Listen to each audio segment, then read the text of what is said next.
Why don't you say an insightful, witty thing, a pithy thing? A pithy thing. I think the fear of God is going to be the most important podcast in the 21st century. We're keeping that. We're keeping that.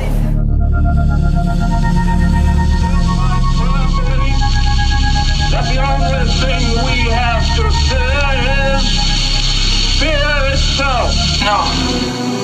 Be afraid. Be very afraid. There is nothing to fear except God. Whatever that means to you. Do I look like someone who cares what God thinks?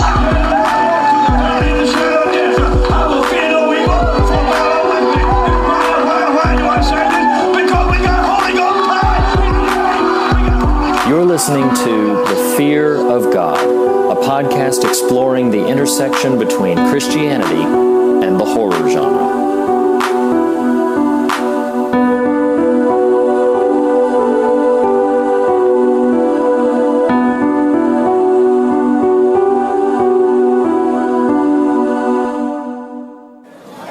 All right, everybody, I am here with my good friend Jason Eaken. Jason, say hi to everybody. Hi, everybody. So, and unfortunately, Nathan can't be here today, but that is for purely geographic reasons because he's in North Carolina. We are right now about to get into the line for Universal Studios Hollywood Halloween Horror Nights. I am so excited about this. This is my very first time attending an event like this. And Jason, what time is it for you? This is number 3. This is number 3 for you. We've got a good lineup here. I'm just looking, scoping everything out. We got American Horror Story, which is probably what we're going to hit up first. We got Texas Chainsaw Massacre, Freddy vs. Jason, Walking Dead. We have some freakish-looking clowns on the Terror Tram. Krampus, which I'm really curious to see what they do with that. The Purge.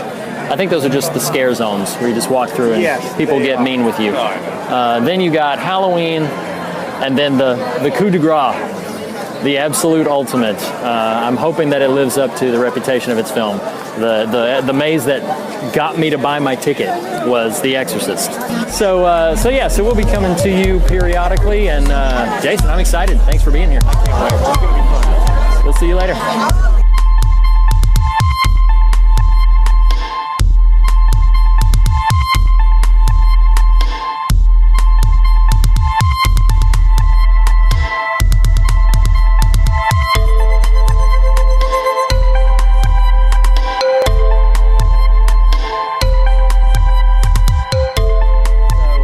Oh boy.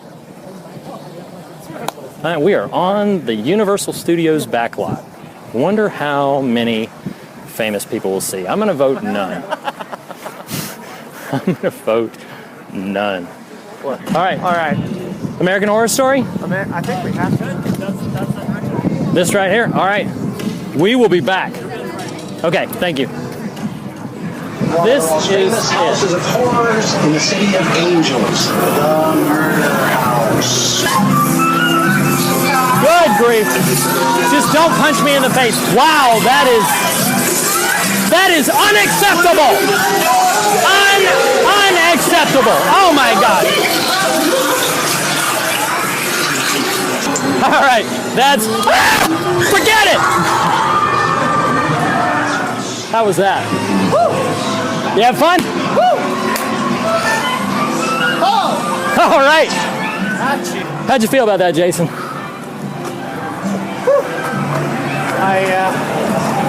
That's scary. Now this one, I gotta be honest, I'm a little nervous about. Freddy Krueger. I have never been in an attraction or in an event where a person in Freddy Krueger mask existed. So, this is going to be fascinating. So, You want to go first? You want me to go first? How about I'll go first this time? You took it on the chin last time. I'll take it this time. Thanks, man. Oh, gosh. We're right in the thick of it here. I just saw Freddy! Oh, my gosh. I just saw Freddy. Jason, are you there? Are you okay? I just got to know where you are, Jason. That's all I know. You know, you call for Jason in this place, and you're going to ask, there he is. That's him. That's him. Woo! Woo! How'd you feel about that? Whoa. I found that one. I think because I know the characters, I found that extremely scary. Is that I got my wish. Oh my. You sent me cards. This has got to be, for me, the most impressive exterior of a maze I've seen so far. I mean, we have a lot more to visit, but this is incredible. And this guy right here. Merry Christmas. Merry Christmas to you too. Have you been nice this year? You gotta ask my wife. I do not know. I do not know how that counts. Oh, Krampus knows. Okay, that's comforting. All right, Jason, are you first or am I first? Let's go together. Let's go together. Something is not. Oh, wow. Wow. No, no, no, no, no, no. No, no, no, no, no, no, no. No, no, no, no, no. I have a thing. No, no, no, no, no. Oh my gosh. Oh my. Oh my, oh my. All of these walls look like they give way. That one does. That one does. Okay. Okay, that one does. Maybe not all of them do, but that one did. Okay. Wow. Wow, man. That felt so good, that ice cherry thing. Oh no! I have a feeling more than one of these are real. No way, no! Oh my gosh. That is... No!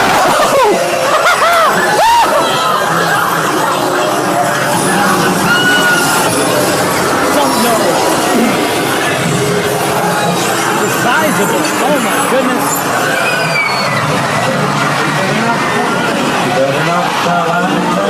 Gingerbread!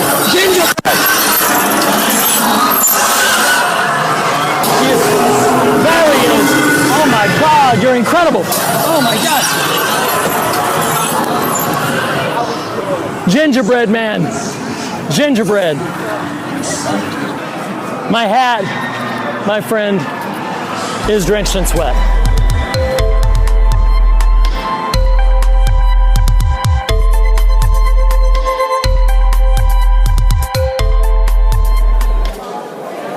That one, they get right all up in your business, man. They get right all on you. That one lady, the one in the American Horror, in the freak show portion of that maze, that was she was up close and personal, man. She was right there.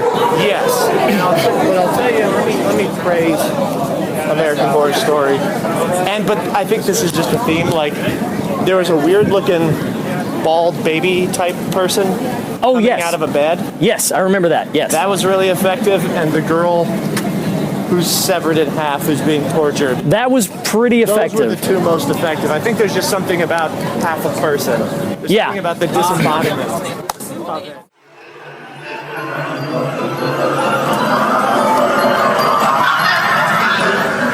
It's going to be much worse in the dark. Yes. I did it, though. You did it. I did it. How'd that feel? I could feel, man, I'm so happy that I was able to take in so much of it. Some of those rooms looked so incredible. Did you understand me? What was I saying? Here we go. Here we go. I love Halloween. Me first or you first? Whatever you like. Will you go first this time? Yeah. They're like, both of you get it.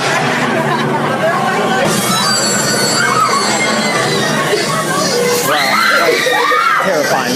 That's really terrifying. Oh my God, that's really terrifying. That guy's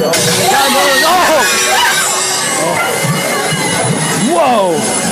No way! No way! Oh!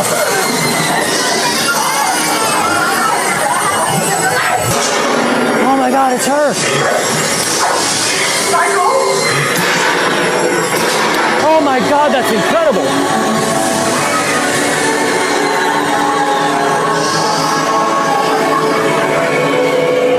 We are inside a pumpkin.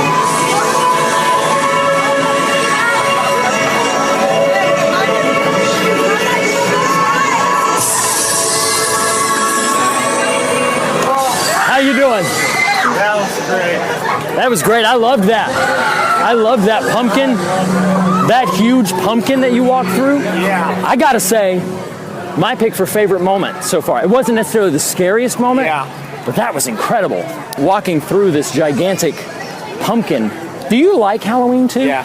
I enjoy it so much. I think it's underappreciated. It was the novelty that I thought like exploded my mind in terms of writing. Like, I didn't realize you could do that. You could start the moment the first one ends. Like, Oh, that's awesome. I knew I had seen Back to the Future kind of do that, but it hadn't really registered in the same way. Right. Because it's different with fear. It's different. Yeah. What I like so much about Halloween 2 is that it takes you into another location, like the common household, where you're supposed to feel safe. Yes. Supposed to feel safe in a hospital. The doctors are going to take care of you. They're going to treat you. You're going to be fine. But that is not the case. Right. And it's also cool, I can't remember how much they do this in the second one, but they've kind of heard like, oh hey, something's been happening. There's going to be some like dead bodies or something like. So they're kind of tangentially aware of the movie we just watched.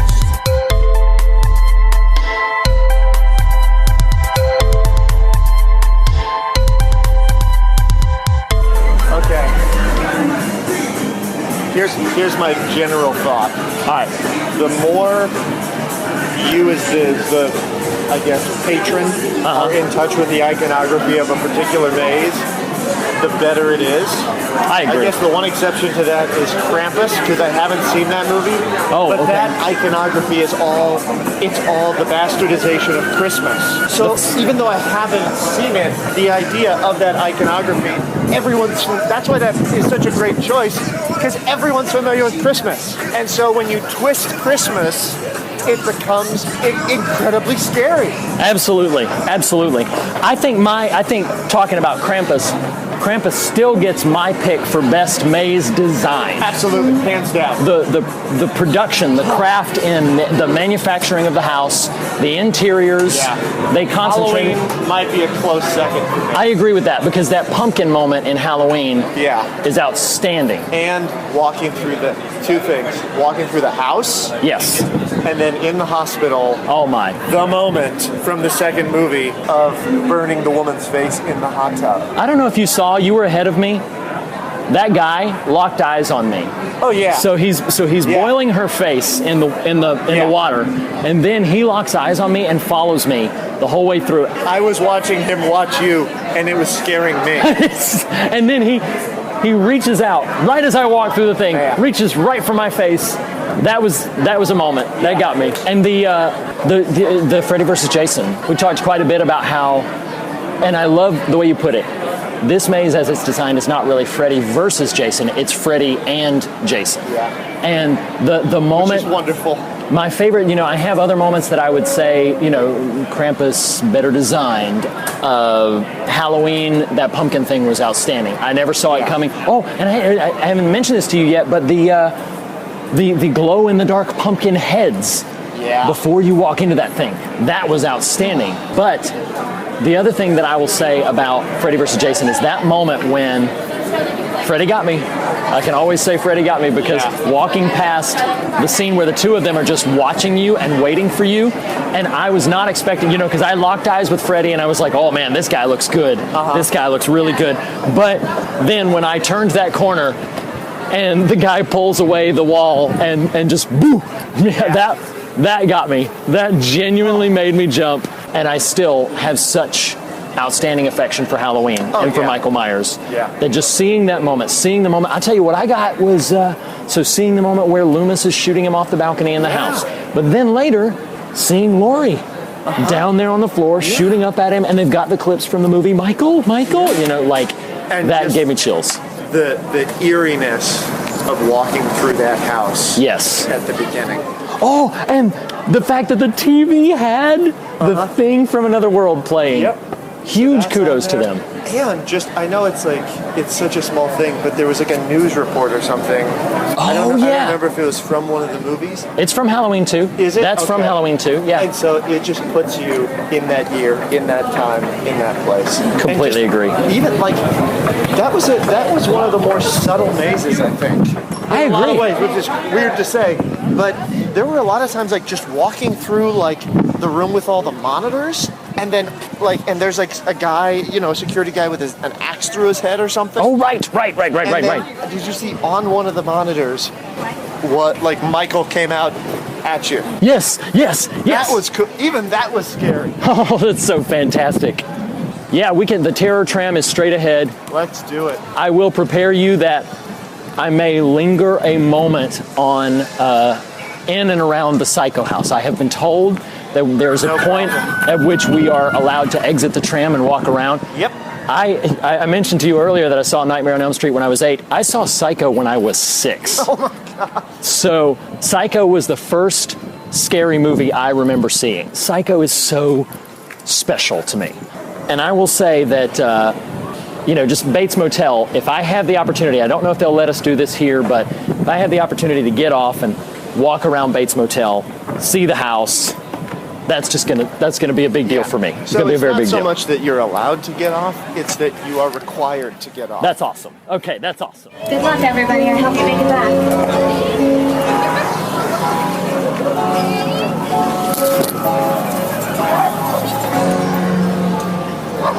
All right.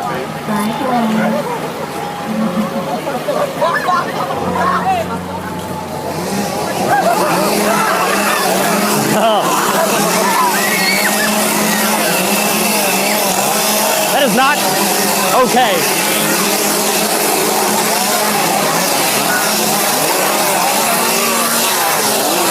They are everywhere. Does he touch you with that thing? Oh.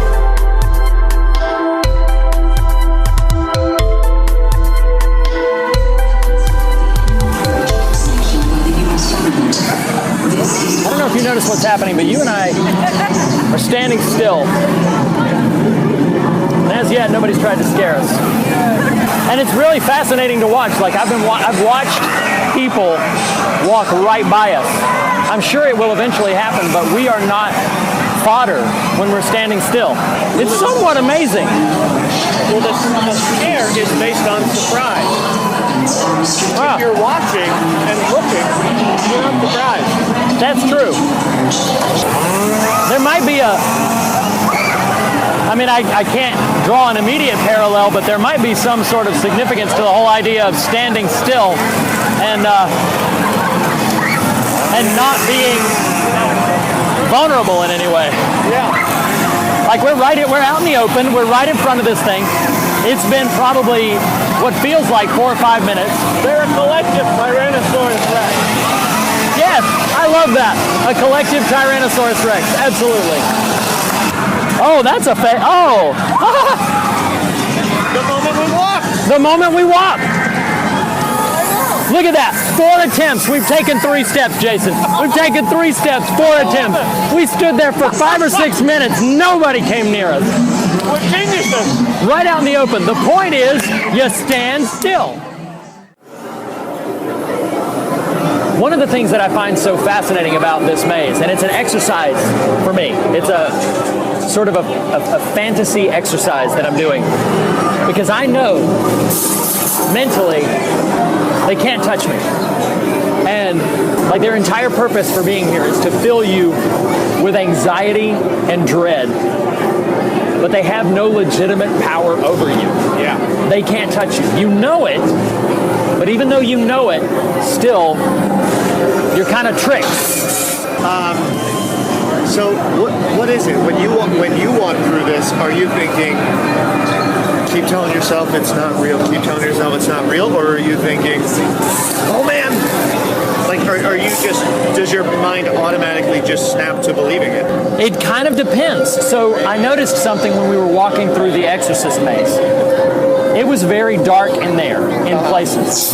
And even though we walked through it at a time when the sun was kind of up, I noticed there were places where it was like, it was pitch black. And there was something about knowing at any moment something is going to pop or snap or be loud. Something's going to reach out for me. And so what I had to keep telling myself is I had to keep reminding myself, I am secure, I am safe. You heard me earlier talking to myself through it. That was very literally like, even when I wasn't talking to myself, in my head, I'm telling myself, I'm safe. Nothing's going to harm me. Nothing's going to try to harm me. I am afraid of taking myself out of the moment and detaching too much. Interesting. So that it doesn't scare me. And I think I was mentally doing it the first time I went through American Horror Story. I think it was our first maze, and I probably was just getting my bearings. Right, I understand.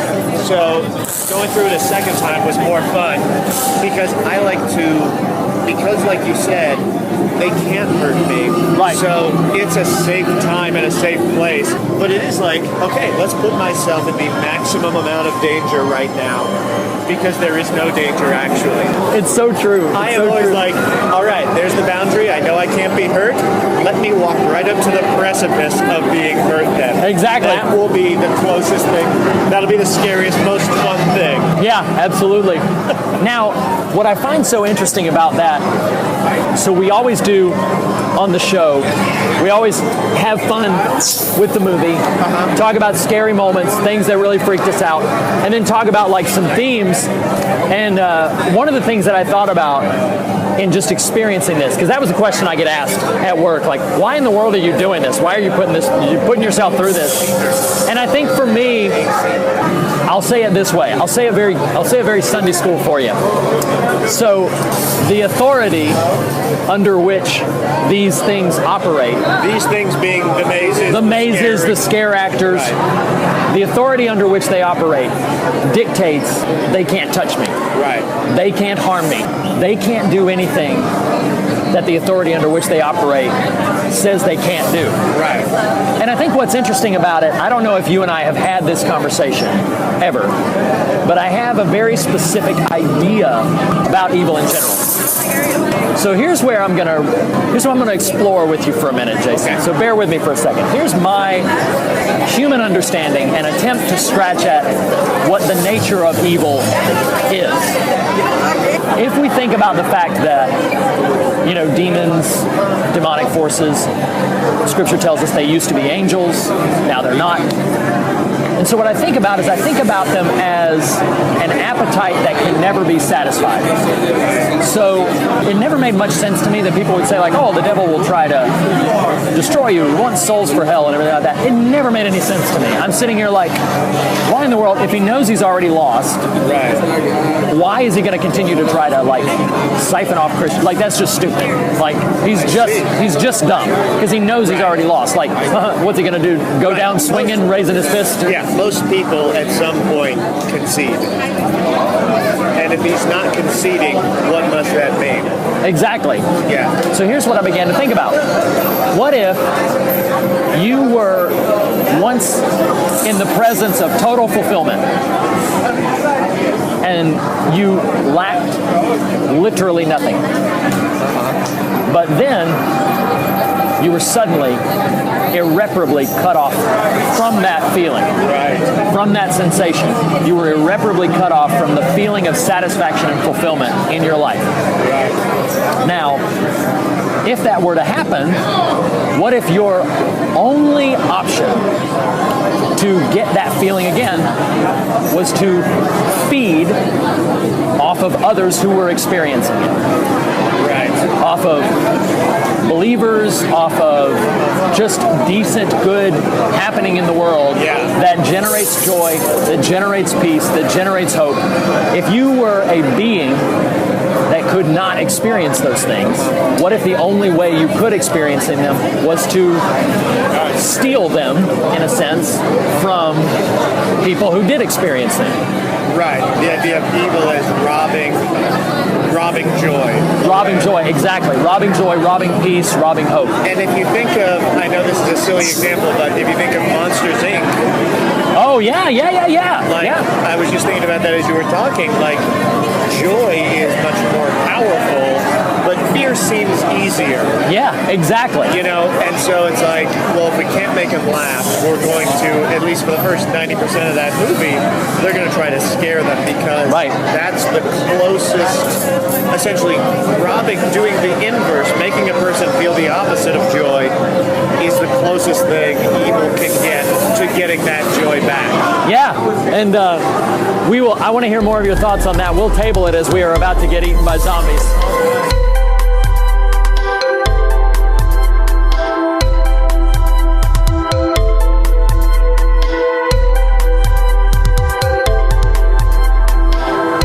So I guess I just want to know, because we were about to walk in and face zombies, and so we had to stop. I guess I just want to know if you had any specific thoughts on, let's start with the whole evil as appetite idea. It's funny that you mentioned zombies in this discussion of evil as appetite. You know, I mean, vampires are kind of this way as well. They're insatiable. They can never die, and they're always on the lookout for more and more and more.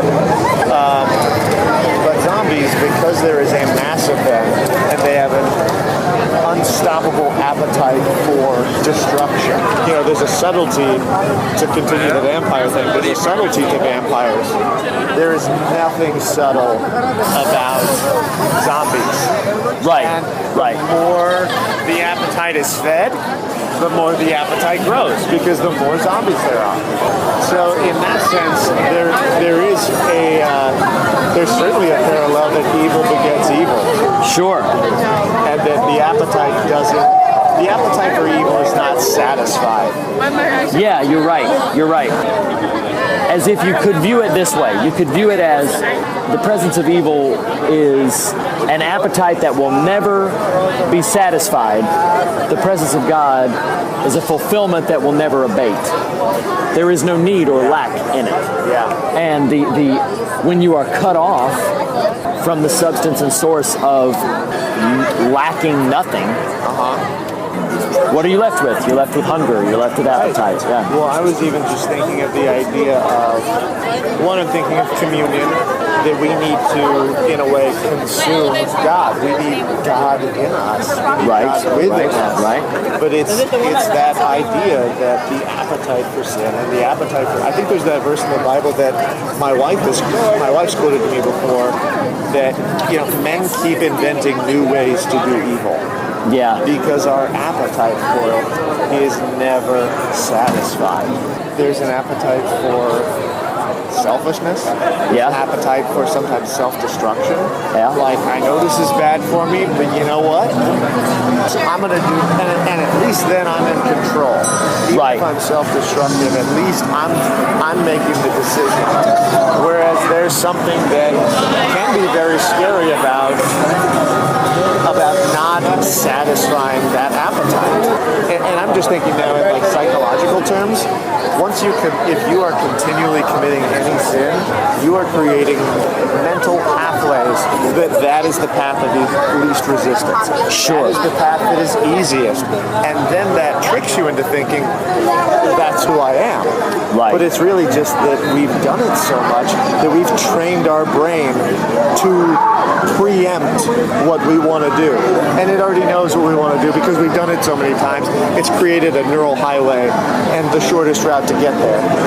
And then we trick ourselves and say, oh, that just must be who I am. Right. It's not. It's just who you have been a lot. Yes. Now you feel like if you don't do it, that you're lying to yourself. Or that you're not fulfilling something. You're not fulfilling a genuine need when you created the need in the first place. You know, I was just reading, I'm reading through Psalms, and I think it's Psalm 138 or 139, I want to say somewhere around there. Okay. But there's a collection of verses that I underlined that I love so much, which are something to the effect of, like, you know my anxious heart, you know my anxious thoughts. Yeah. And I thought that was so profound. which is why it's so important to continually pray for conviction. Like, that's something that I've prayed for quite a bit. Like, especially when I'm dealing with a sin I keep committing, I remember so many moments praying, please keep convicting me. Please don't let conviction be something that gets, that becomes a lower and lower voice, or that the volume is turned down lower and lower upon. Right. That's so good.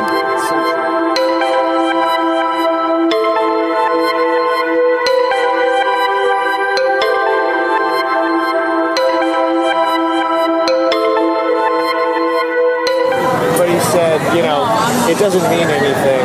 It means it obtains power from its perceived power. Oh, fascinating. And there is something very true about. I mean, when we're walking into these things, you're right. They have no actual power over us. The only power they have is the power that we imbue it with, because it can't actually hurt us.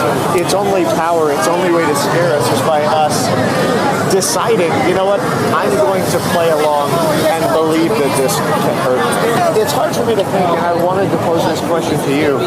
How much different, on a moment-to-moment level, is walking through a scary maze from watching a scary movie? Well, I think the first thing that comes to mind is obviously the third dimension. Sure. You're present in the same space. It's immediately other in a movie. Right. But we had an experience, I had an experience just earlier in Krampus, because we had gone through the maze before. I knew a particular scare was coming that when we went through it the first time, I ducked for. And I knew it was coming, and I watched him. I felt so proud of myself, because it was one of the few times where I was like, I know this scare is coming. And I watched him come down from the thing. From the ceiling? From the ceiling. Yeah. And I got to appreciate the character design, and I got to appreciate the moment. And yeah, I think the difference for me in experiencing something like this is, you could always pause a movie, you could always eject the movie, but this, you have to make the continual choice to continue walking into frightening scenarios. And I think, to me, I've experienced through the night, like, my fear level has actually gone down significantly. I know that they will not hurt me. Right. And you step into, like I was noticing when we went through the Halloween one the last time, like, you step into the room and you take in the room. You and I commented about that. Really, probably my favorite moment in the Halloween maze is when he's dipping her face into the boiling water, and just the effectiveness of stepping into that moment and looking around and seeing what's happening. I don't have the scriptural references in front of me, and I don't know them, but like I think about two things. I think about Job, troublesome little book that is. But I think about how the devil had to come and basically get permission to touch him. And we could debate left, right, up and down about the value or reason or purpose behind the wager at all, the wager's existence, and why God took it, and all this other sort of stuff. But my point being, it's interesting because he couldn't lay a hand on Job. Right. But I find so frequently that's we're after this Freddy versus Jason maze, we're going to go back to The Exorcist, which is a story about a girl who's been possessed by a demon. Yeah. And I think one of the things that's fascinating is I feel that we ourselves imbue power or assign power to the enemy that he simply does not have over us. Right. We basically step into the territory where he's going to try to be the opportunist and terrify us, and we believe the lie. We believe it. That the other moment that I think of besides Job and the wager there is everything, I think of the fact that when Jesus was standing in front of Pilate, it's a powerful moment to me, and one of the most important moments in Scripture. Jesus is standing before Pilate, And Pilate says, why, essentially, why are you remaining silent? Like, don't you know I have the power to release you or to have you crucified? And what's so powerful to me about that moment is that Jesus looks right at him and he's bloodied, beaten, broken, looks right at him and says, you have no power over me unless it's been given to you from above. And that is, if I may sort of wrap a bow on the whole thing, that's one of the main things that I wanted to talk about in the context of our show and the context of an event like this, is that idea of you have no power over me unless it's been given you from above. Yeah. We serve the God who is all powerful. Yes. We don't serve a God who says like, oh no, the devil, he's powerful, so he tricked us and oh, now that happened. In terms of ascribing things to Satan or to God, it's very easy to, if things didn't go my way, maybe that was Satan. Right. If they didn't go the way I wanted, maybe that was Satan, because that couldn't possibly be God doing something actively in my life. Right, because we too often dismiss the negative things that happen to us as if they are mistakes. Yeah. Maybe is actually doing something for our good, for our benefit.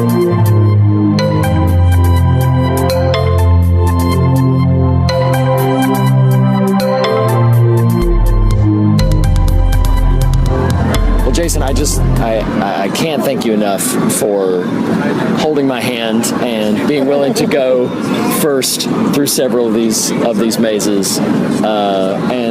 This has been a ton of fun for me. I hope you've had a good time. I've had a blast. Dude, what would you say what was your favorite maze?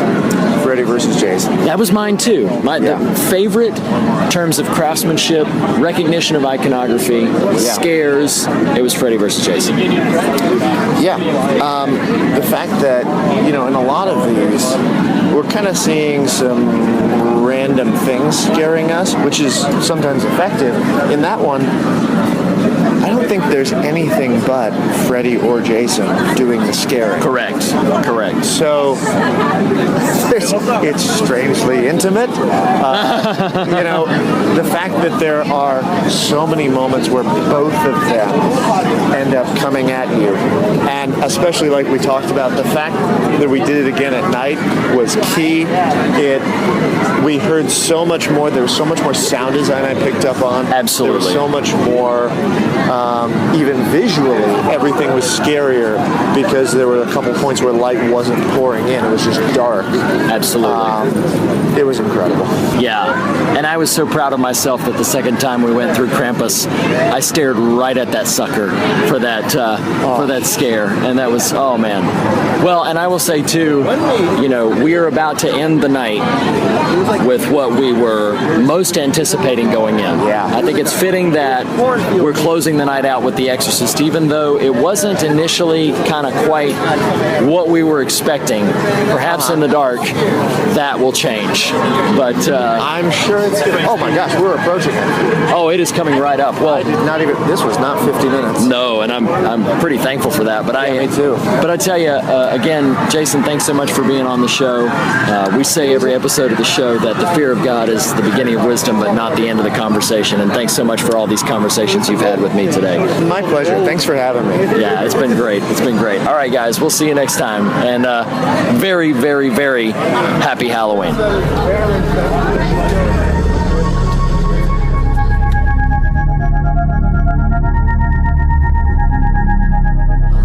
One of the things that, again, calling back to C.S. Lewis, he said, if there's anything that the devil can't stand, it's to be mocked.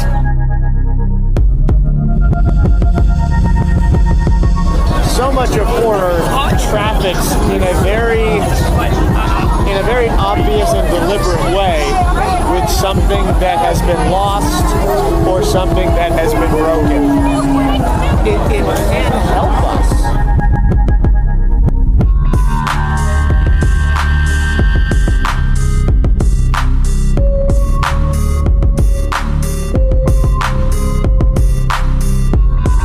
And I think we can too frequently dismiss the very beneficial service that confronting scary things can do for us, for helping us in the right context to recognize dangers that we should stay away from in our real life. The most dangerous place to be in is a place of false security. Oh, absolutely.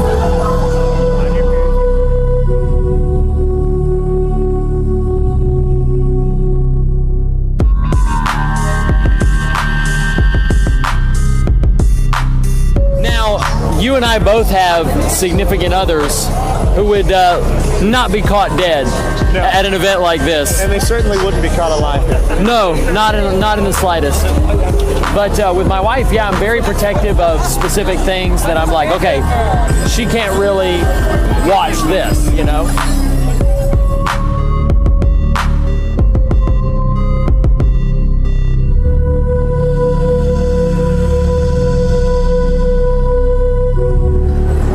Even though you know it's not real, the narrative takes over of like, we gotta stick together and we gotta look out for each other. There's something about giving yourself over to this scariness that can kind of reveal something about yourself. And that's kind of cool. And it reveals something, it can reveal things about the relationship if you come through with someone you're romantically involved with.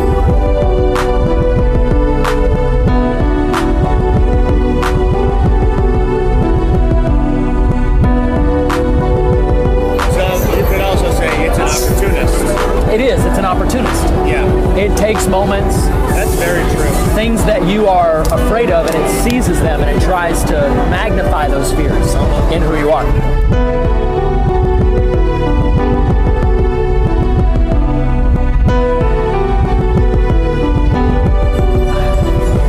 As much as you and I enjoy this and have fun with it, you know, if this kind of thing offends your sensibilities or is going to just riddle you with anxiety, you shouldn't participate.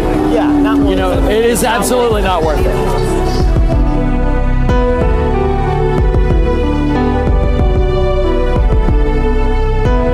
Now, I will admit there was one time because someone popped out, and admittedly, the timing wasn't quite right. It was just a little early. Oh. So, as a joke, I turned to them and I said, "You were just a touch early." I'm sure they appreciate you. They're watching all night for you to come back through the maze. Never the director. So. Oh, absolutely.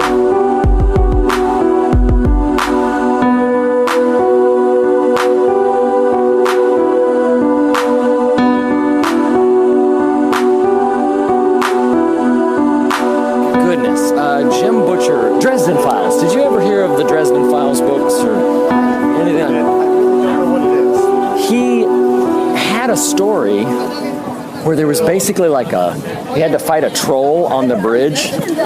And I don't remember the plot of the story nearly at all. Okay. But I remember a statement in the story that has stayed with me because it struck me as accidentally quite profound. The statement in the story was, I guess you never quite get across the bridge without having to face the troll. And I thought, what an oddly appropriate metaphor for like crossing into new territory and transitions and all of this kind of stuff. You know, like that's the part that, again, accidentally profound. But I was like, wow, yeah. I guess sometimes you really don't get across the bridge without having to face down the troll. Yeah. That's what the Purge tunnel just reminded me of. Are you guys getting a Pokemon? We do not play Pokemon. My apologies. No. I don't want to offend you. Oh, there's no offense. There's no offense. You catch them all. Good luck.